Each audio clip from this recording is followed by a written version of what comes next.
Picture this. It's 1985, and a tiny airline launches in a desert city with just $10 million, 2 leased planes, and a dream. Sounds like a long shot, right? Wrong. That's how Emirates began, and today, it's a $400 billion aviation titan, posting jaw-dropping profits while other airlines struggle to survive. How did a startup from Dubai rewrite the rules of aviation and keep winning, even through global crises? Buckle up, because we're diving deep into the incredible story of Emirates.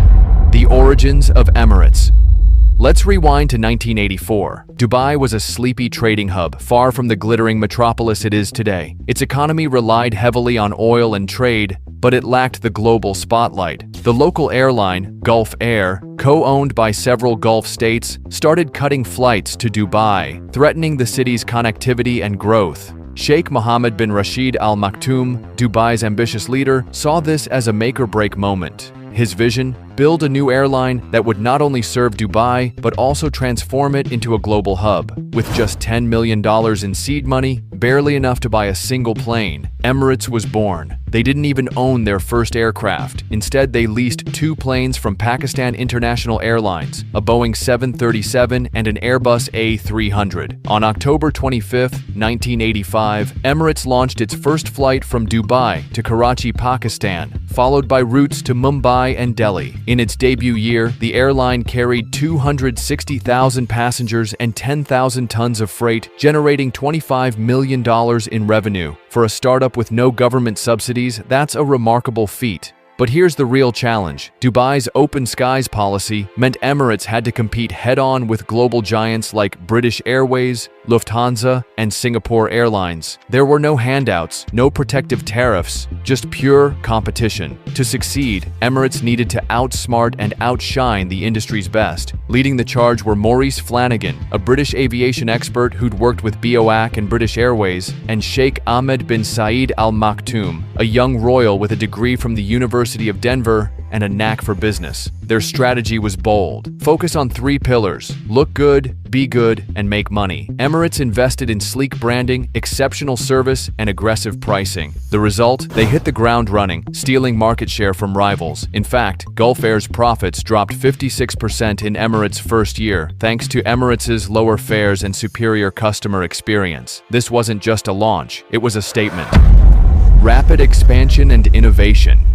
Emirates didn't just survive its early years, it skyrocketed. By 1987, they purchased their first plane, an Airbus A310, and expanded to major cities like London, Frankfurt, and Istanbul. Within 38 months, Emirates was flying to 12 destinations, from Cairo to Bangkok. By the 1990s, they were jetting off to Singapore, Manila, Melbourne, and beyond, doubling their size every 3.5 years. By 1993, their revenue soared to $500 million, and they were carrying 1.6 million passengers annually, a 6-fold increase from their launch year. What fueled this explosive growth? First, Emirates embraced innovation like no other airline. They were the first to install personal video screens in every seat, across all classes, back in the early 1990s. At a time when most airlines offered shared overhead screens or nothing at all, Emirates made long-haul flights feel like a cinematic experience. They also introduced in-flight fax and telecom services, letting passengers send messages or make calls from 30,000 feet,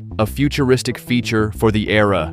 Second, Emirates leveraged Dubai's strategic location. Positioned at the crossroads of Europe, Asia, and Africa, Dubai was ideally suited to become a global transit hub. Emirates capitalized on this, turning Dubai International Airport into a sleek, efficient alternative to traditional hubs like London Heathrow or Paris Charles de Gaulle. Passengers could connect through Dubai faster, with shorter layovers, making Emirates the go-to choice for long-haul travel. Third, Emirates diversified early. In 1989, they launched Emirates Sky Cargo, a freight division that quickly became a profit powerhouse. By 2023, Sky Cargo was moving 1.8 million tons of cargo annually, contributing 16% of Emirates' total revenue. From electronics to perishables, Emirates turned cargo into a cornerstone of their business model. Finally, Emirates built a world-class fleet. They bet big on wide-body aircraft like the Boeing 777 and Airbus Airbus A380, which could carry more passengers and cargo over longer distances. Today, their 260-plane fleet has an average age of just 9.1 years, making it one of the youngest and most fuel-efficient in the industry. This focus on modern, high-capacity planes gave Emirates an edge in both cost and customer appeal. The profitability formula. Now, let's get to the heart of Emirates' success. How do they stay profitable when so many airlines struggle? The aviation industry is notorious for razor-thin margins and massive losses.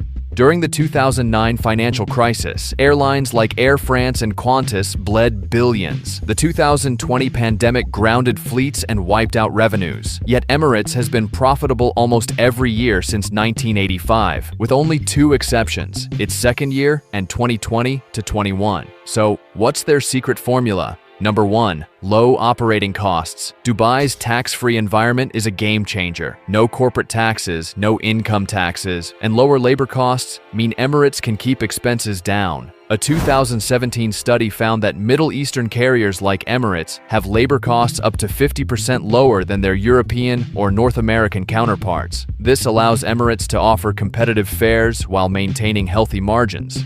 Number 2. The hub and spoke model.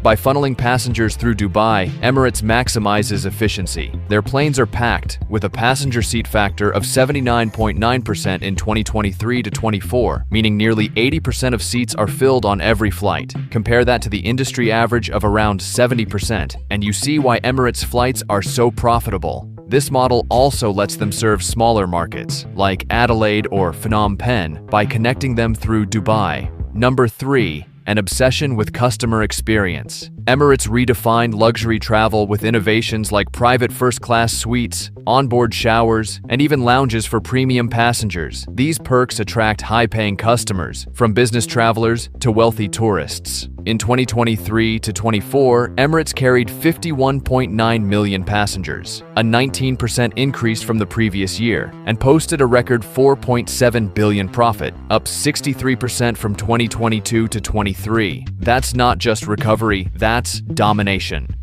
Number 4. Employee loyalty. Emirates employs 112,000 people, and they treat them well. When the company profits, so do the workers. In 2023, employees received a bonus equal to 24 weeks' salary. In 2024, it was 20 weeks. These massive payouts reduce turnover, boost morale, and ensure that passengers get top-tier service every time they fly. Number 5. Forward-thinking investments. Emirates is spending $200 million on sustainable aviation fuel research to cut emissions and future-proof their operations. Their fleet's fuel efficiency is already impressive, burning less than 4 liters of fuel per 100 passenger kilometers, better than many competitors. They've also invested in advanced technology, like real-time flight tracking and predictive maintenance, to keep costs low and operations smooth. Number 6. Resilience through diversification. Emirates isn't just a passenger airline. Their cargo business, Sky Cargo, provides a steady revenue stream, even when passenger demand dips. They also own a portfolio of subsidiaries, from ground handling to travel agencies, which generate additional income. This diversified approach helped Emirates weather storms that sank other airlines.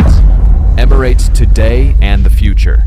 Let's zoom into 2024 to 25. Emirates is still soaring.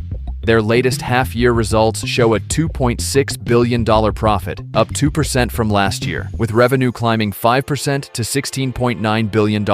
They're expanding aggressively, adding routes to cities like Shenzhen, Da Nang, and Siem Reap, bringing their Asian network to 49 destinations. They're also strengthening their global reach, with 144 destinations across 81 countries. Emirates is upgrading its fleet and cabins to stay ahead. They're investing $5 billion to retrofit 219 aircraft with refreshed interiors, including new premium economy seats that have been a hit with passengers. They're expecting 16 Airbus A350s and 4 Boeing 777 freighters in 2025 to 26, which will boost capacity and efficiency. These new planes will help Emirates meet growing demand while keeping costs in check. Dubai's rise as a global hub is another tailwind.